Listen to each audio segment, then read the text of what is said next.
Cherry on Top is written, produced, and hosted by Matt Rebar. Chapter 11.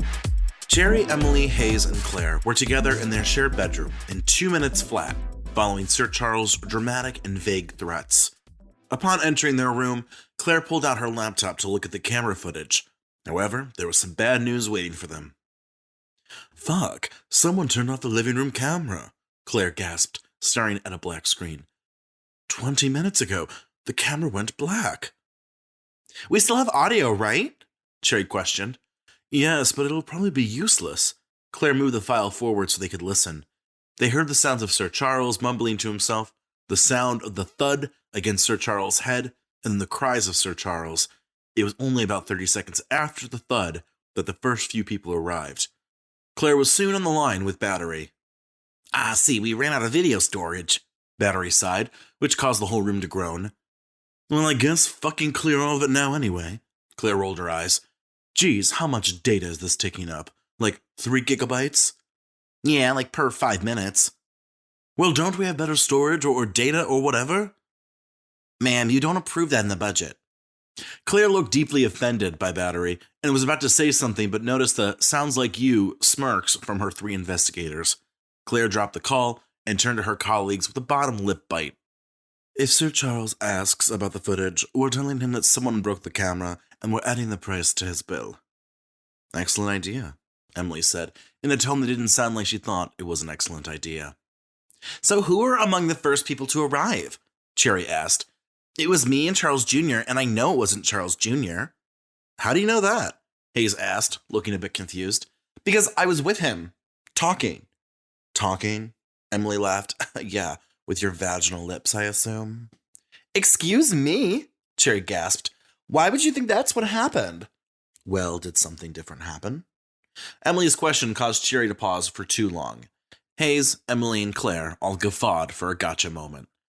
"Isn't that man married?" Claire said, pondering on the situation. "Well, it's an open marriage." "Oh, good. I know you're open to those," Emily pointed out. "Meanwhile, back to the suspects," Cherry asked the group, who had calmed down. "Lindsay got there quickly, as did Beatrice. Lindsay had the biggest motive, if you think about it. No young girl in her 20s really wants to sleep with someone in their 80s. 60s? Maybe if he looks good. 70s?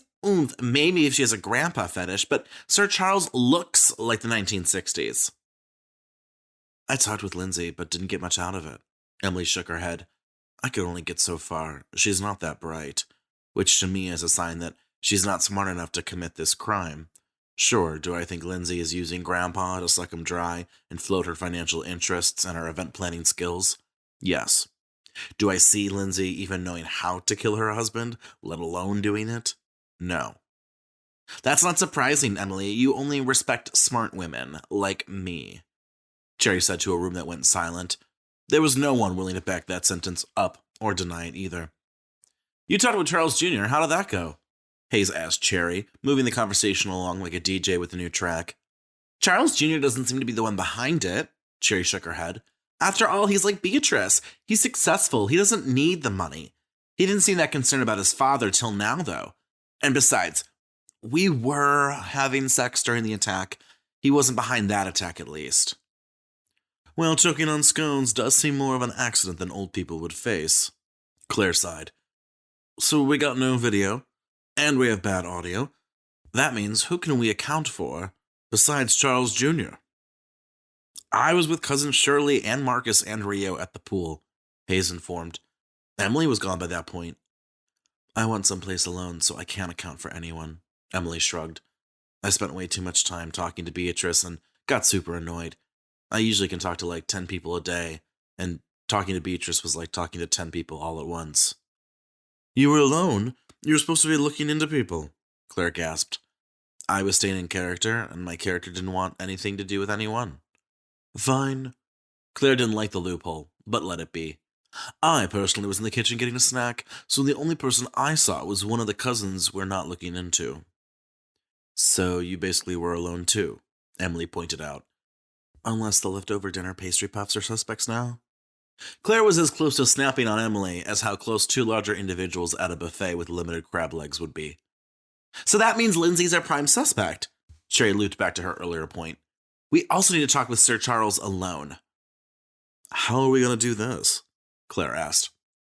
I think we'll have to wait till morning, Hayes butt in. Perhaps Cherry and Emily can handle Lindsay while Claire and I talk with Sir Charles? With a plan set, the four of them got to sleep and woke up with crystalline light. For some reason, it felt nicer to wake up in a rich household than a regular poor house. When you wake up in your regular house, the sun doesn't shine as well, Cherry admitted to the room. Weird, aren't you usually waking up in other men's bedrooms? Emily genuinely suggested. Unlike the coffee and donut that Cherry might have for breakfast, Watershed Manor had a bunch of omelets, egg benedicts, and steaks. There was an untouched salad next to an exotic fruit spread, a decked-out pastry cart, and pre-mixed mimosas. Remember the goals of talking to Lindsay and Sir Charles? Claire said, while eyeing the mimosas before going for it. Her voice had lost command as the sentence went, having been sidelined by free bottomless top-tier booze. Did those goals include having a mimosa? Emily eyed. If being alone by yourself is undercover, then I get to be undercover with a mimosa, or 10, Claire countered. It was pretty easy to get Lindsay on her own. Most of the family seemed to straight up ignore the 20-something who had married Sir Charles. Whether they didn't like Lindsay in general, or specifically thought she was a hussy, was an answer up for grabs. Lindsay was like a puppy starved for attention, and with a plate full of high-end brunch items, Cherry approached her. Emily was behind Cherry with her plate that had 5 differently cooked eggs upon it. "How are you?" Cherry asked to Lindsay. "After last night with Sir Charles being attacked and all." "I'm fine." Lindsay sounded a bit worried, but her face was lit up with happiness. Someone had finally come over to talk to her on her little leper island where no family member wanted to tread. "I wasn't taking Sir Charles' claims of murder seriously until last night. Everyone slips on stairs, falls in tubs, and who hasn't had a rough scone? But that bump on his head, how can you explain that?" "You can explain it," Emily nodded. "Someone is trying to kill Sir Charles." "It's almost like people don't understand Sir Charles's will." Lindsay rolled her eyes. "It's not like you get more money for actually killing him. If it was like that, this place would be Fortnite or something." This was Lindsay's idea of a joke, but Cherry and Emily crushed and rolled over that joke like a Chinese tank in Tiananmen Square. "So if a person was trying to murder Sir Charles, it would have to be someone who needs the money right now," Cherry said out loud, almost making it seem like it was Lindsay's idea. "Exactly," Lindsay said, biting into her eggs benedict and letting egg yolk dribble down her sides.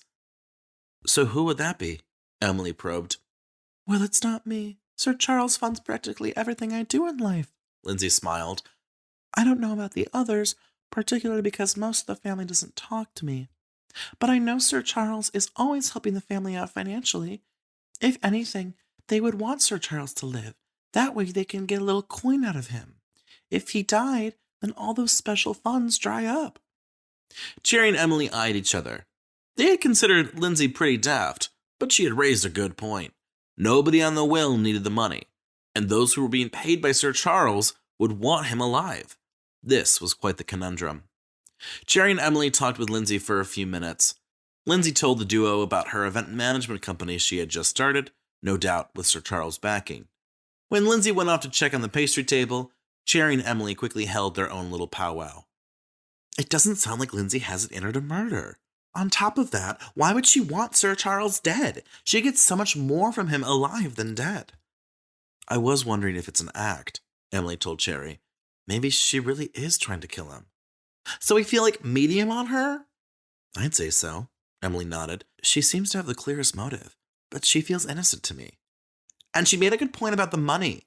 The family members receiving Sir Charles' investments wouldn't want to kill Sir Charles. If anything, they might give Sir Charles an organ just for a biweekly check. We're getting nowhere closer to figuring out who's behind this. But we are getting closer to being full on this delicious breakfast food. Cherry pointed her fork to her plate. This brie, asparagus, and raspberry omelet, it's out of this world. Across the room, Claire and Hayes had privately pulled Sir Charles into the library. The same library where Cherry and Charles Jr. had banged. The three of them were sitting on the bang-bang couch, although ignorant to that fact. "Do you know anything about what happened yesterday?" Claire asked. "We have some audio of the attack, but that's not helping us." "Rats," Sir Charles said. Oh, that reminds me. I'd love to have a pet rat in the future, although I suppose the person trying to kill me is a rat. Well, once we figure out who it is, maybe I can force them to be my pet rat. Let's stay on task, Hayes asked, while Claire tried to recover from not appearing disturbed. What do you remember from yesterday? I don't remember much of anything, Sir Charles confessed. I was in the living room about to rest for a second, and then, bam, I was on the floor. I was hurt, I was screaming. A figure ran out of the room. Claire almost rolled her eyes, but then remembered this was a rich client and kept her eyeballs dead center. Did you tell anyone about us investigating who was killing you? Hayes questioned. I don't think so, Sir Charles muttered. Maybe I let it slip, but I'm usually good about not telling people important news. Have you seen anything suspicious? Claire concluded with, a bit upset at the brick wall they had come across. I have, Sir Charles said, bending over to whisper. Lindsay should have added a carved roast for this brunch. What a wasted opportunity. Speaking of Lindsay, do you think it's possible she's behind this? Claire casually pointed out. Oh no, Sir Charles shook his head. Maybe in 10 years she'll want to kill me, but she loves me. I also know it's not her because she doesn't bake food. She's an event planner. Well, maybe she bought the scones? Claire suggested. And whoever hit me yesterday had a ton of strength, Sir Charles pointed out. Lindsay is very weak. She can't lift things, and even last night in the bedroom she was so tired that she passed out the second she touched the bed. Claire and Hayes once again eyed each other. Well, let me know if you have any more questions, Sir Charles said, taking a minute to stand up and shuffle out the door. I have to go make sure that Lindsay has a roast for dinner. That will make up for the brunch. Chapter 12. Glad to know that Sir Charles' biggest concern is that there's no roasted animals at the brunch, Hayes joked, after the 4 staff members of the Lorraine Investigative Services had gathered together once more. We're getting nowhere with this whole investigation. I feel like I'm on a date with a 10. You usually peek with women who are 5s, Emily pointed out. We better get somewhere, Claire hissed in a tone reserved for the snakes. We got a ton of money riding on us fighting out who's behind this. So what are we going to do? Cherry looked between her colleagues as if an obvious answer was going to hit them in the face. We got nothing on nobody, and for all we know, Sir Charles fell and hit his own head in the living room. They squabbled between themselves for a minute before getting a call from Battery, their IT man. Hey guys, I just picked up on some audio, Battery muttered over the line. The first wife, I forget her name. Cynthia, Emily remembered, being the only true intellectual of the group. Well, she just said something really fishy. She was talking with her daughter Beatrice's husband, Tyler. Send us the audio now, Claire asked, and a few minutes later they were listening to audio and video of Cynthia and Tyler Smith. I mean, I'm not against someone murdering Sir Charles, Cynthia's voice said on the audio. There was a laugh, and then Cynthia backtracked a bit. Just kidding, that would be terrible. Cynthia doesn't seem to think that it's terrible, Claire muttered. The audio rolled as Tyler Smith laughed it off and changed the subject awkwardly. Okay, here's the plan. Claire eyed everyone individually. I'll confront Cynthia, Emily can talk with Tyler Smith, and Hayes can distract Beatrice if he needs to. And what about me? Cherry asked, eyes raised. You didn't give me a task. I wouldn't worry about it, Claire sighed. Maybe go treat yourself to a drink at the bar? The 4 exited the room, and Cherry did as she was instructed and decided to self-pour a vodka water. While alone in the kitchen, heels on linoleum clicked, which made Cherry look up to see Samantha Gruyere Worthington. Samantha was the wife of Charles Jr., the same man who Cherry had most recently poked in the library. So, you slept with my husband? Samantha muttered, which caused Cherry to slightly spill the vodka. Oh dear, you made me spill precious booze, Cherry chuckled. Although part of her was aghast in horror, the booze was a victim. That doesn't answer my statement? Samantha's eyes narrowed a bit more. Listen, Charles Jr. told me you're in an open marriage.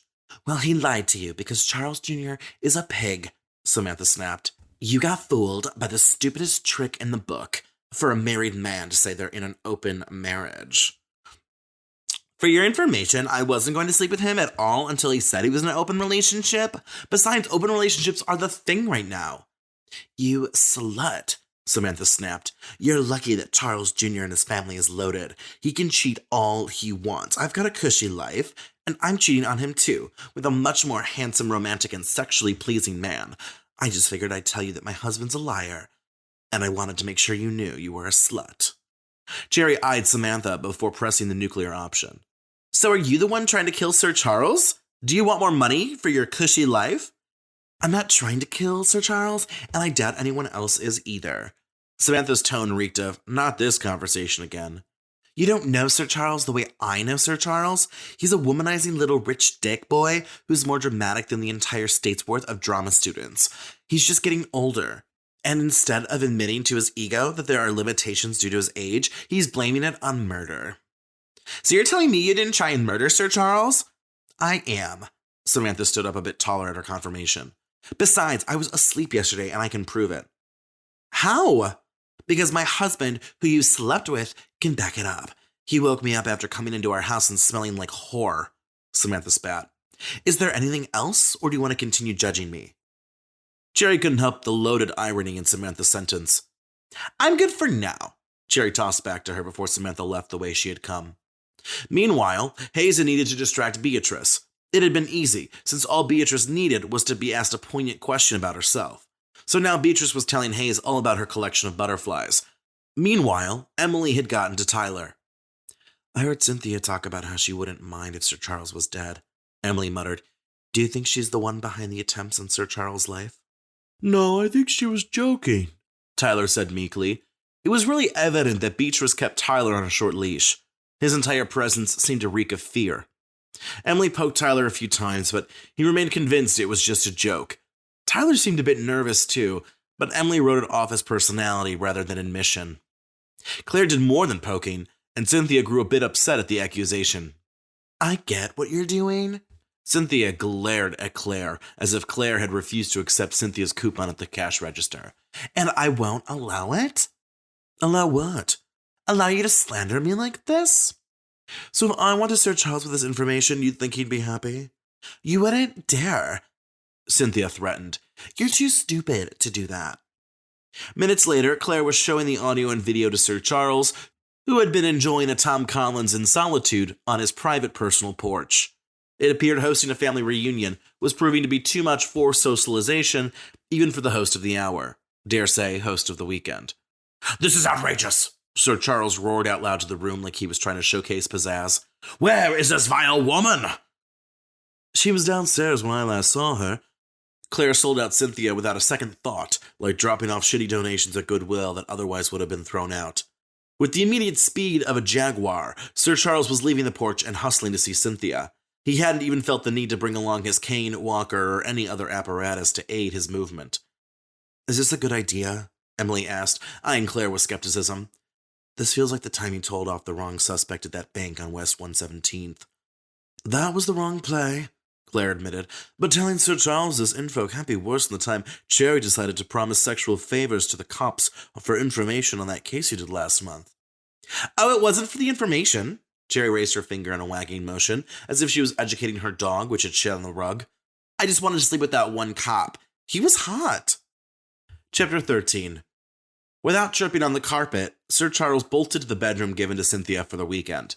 She was alone, perhaps getting ready for the upcoming dinner.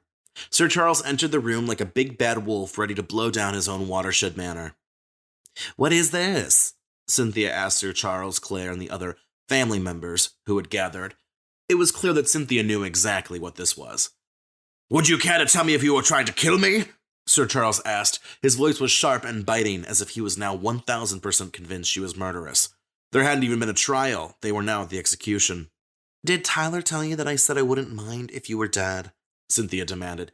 It was a joke, Charles. God, I was trying to lighten the mood. God knows our daughter doesn't make it easy for that man to have fun. Lighten the mood? More like heavy your pockets with my money. Jerry, Emily, Claire, and Hayes eyed each other at the terribleness of that wordplay. I'm married to a successful doctor, so I don't need your money? Cynthia rolled her eyes. You divorced me over my money, Sir Charles immediately countered. Lord knows I had to shell out a couple million. No, I divorced your saggy ass because you were cheating on me with Georgina. Don't blame Georgina, Sir Charles spat. She's not the one trying to kill me. I didn't try and kill you. I just made a bad joke. Just like your facelift is a bad joke, I presume, Sir Charles asked in a venom tone. You bastard! Cynthia moved forward and smacked Sir Charles across the face. Sir Charles moved to hit Cynthia, but he was too slow. I want you out of here, you murdering bitch! Sir Charles cried out like a child in tantrum. Perfect, there's no reason to stay anyway. The door to the bedroom, which was wide open, had now brought a few people, including Cynthia and Sir Charles's son Marcus. Dad, Mom, what's going on? Marcus asked, trying to keep his dramatic tone to a straight minimum. Your mom is the one who tried to murder me, Sir Charles informed, his information spreading like wildfire among the gathered family members. Mom, is that true? Marcus asked, while Rio did a dramatic gasp in the background as if a chaise lounge was available. It's not true. I just made a bad joke, and now I'm being treated like a criminal? Cynthia crossed her arms in a huff, as if she was protesting something important, like the ill treatment of the Chinese labor force or South African apartheid. Sir Charles, however, had a light bulb go off over his head and dramatically gasped.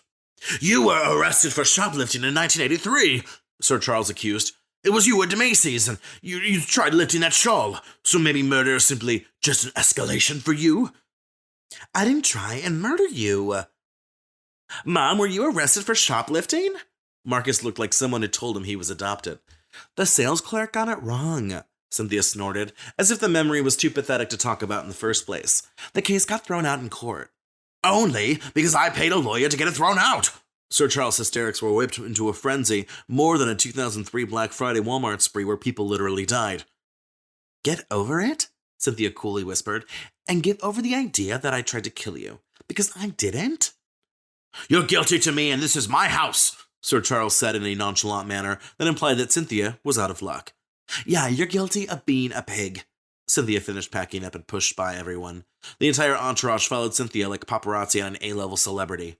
I don't want to see you ever again, and you best believe I'm taking you out of my will, Sir Charles spat. Dad, I don't think she was being serious. Marcus finally chimed in with something useful. Well, she ought to take this seriously, like the time she tried suing that salon for ruining her hair. Remember that lawsuit, Cynthia? It cost me a fortune. Don't act like you wouldn't have done the same thing, Cynthia shot back at Sir Charles in a gunfight of Caucasian privilege. I remember when you threatened to report our neighbors for having tall grass. I will not have tall grass in this neighborhood. I pay too much around here. Cynthia opened the front door and turned to the small crowd of family members who were now gathered in the foyer. I didn't try killing Sir Charles, but whoever it is, I wish you luck. I wish you luck when it comes to not being a bitch, Sir Charles snapped back before the giant front entrance doors closed. Cynthia had tried slamming the manor doors, but the doors proved to be a bit too big to have a loud sound effect. Well, it looks like the case was solved. Everyone back to rest and relaxation, Sir Charles explained to the room like he hadn't just played a game of witch hunt in the foyer. Worthington family members slowly trickled out, although some looked a bit skeptical of the whole event. Moments later, back in Sir Charles' bedroom, Claire offered her 2 cents on the situation. Sir Charles, I think it might be a bit premature to suggest that Cynthia is the one behind the attacks, Claire began, but Sir Charles shook his head. It feels right, you know. I just have that suspicion about her. Sir Charles was more stuck in his opinion than a member of the KKK. I see. Claire was doing her best to remember that this was her client and not her employee, which meant that she couldn't yell at Sir Charles. But the killer could be somewhere else. We must keep being vigilant. Of course, be vigilant, Sir Charles said in a tone that implied that Claire and her detectives need not to be vigilant.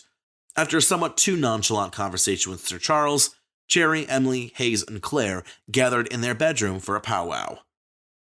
What's the chance that Cynthia was behind the murders? Claire asked the room at large. I think unlikely, Cherry shook her head. After all, could Cynthia have even raised a weapon to knock Sir Charles over? You watched her try and slam that front door on the way out. The group recapped how Cynthia struggled to close the doors to make a proper exit sound. You know what we need to do? Emily spoke up. We need alibis. Of this weekend? Hayes asked with a raised eyebrow. No, of when the actual attack started. Emily moved to a whiteboard and drew out a calendar. Sir Charles said last month, on the 24th, he almost tripped on the staircase. 2 weeks ago on the 7th, he almost fell in the shower due to someone placing their own brand of shampoo in the bath. This last Monday afternoon, he almost choked to death on a scone. And then last night, the living room incident. I see what you mean, Emily, Claire nodded, looking at the calendar. We need to see if people were around on all these dates. How do we do that without looking suspicious? Hayes asked the room. Is it time to break our characters? Jerry asked. And maybe we just interrogate people? No, I think we work backwards, Claire muttered. We need to know who could have done that living room attack, and then we can see if we can tie them back to the scone incident. Okay, we should get on it then. Cherry did a cheerleader pose to motivate the room. I'll tackle Charles Jr., Marcus, and Cousin Ricky. They all love me.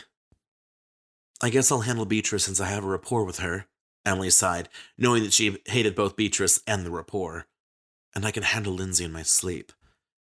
I can handle Cousin Shirley, Hayes quickly added, which leaves... Not much, Claire shrugged. I suppose Georgina and Fiona, Sir Charles' two middle wives. The four split up, and Cherry immediately went to find Cousin Ricky, who she felt was the easiest to talk to.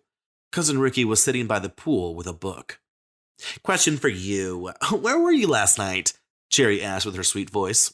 Well, I was at the pool party. We talked for a bit, and then I think you left? Ah, gotcha. Cherry did remember leaving the pool party and seeing Ricky there. Can anyone, verify that? That I was at the pool all night? Well, you can. I mean, after I left, Cherry said with a quick edit of herself. Well, there's a photo that I took last night. Cousin Ricky pulled out his phone and showed a selfie taken a couple minutes before Sir Charles' attack. All right, thanks so much, Cherry smiled. You all right, Viv? Yeah, just curious. Cherry waved goodbye and promised to see Cousin Ricky for dinner. She moved on to Marcus and Rio, who were enjoying cocktails in the movie room. Question, Cherry asked. Last night, where were you guys when Sir Charles was attacked? Oh, we were having Marcus paused and clasped a hand over his mouth, as if he had given away the secret password. Marcus then corrected himself and smoothed out his shirt before continuing with his sentence. Social conversation in the bathroom. Social conversation? Cherry raised her eyebrow. Rio looked at Cherry and mouthed the word sex. Oh, see, Sir Charles is asking around and trying to figure out who might have killed him. I figured I'd check in. Do you have any proof that you were having, a social conversation? You can ask my cousin Denise. She said she heard everything. Marcus smirkily sexually chuckled. All our talking. Cherry on Top is written, produced, and hosted by Matt Rebar.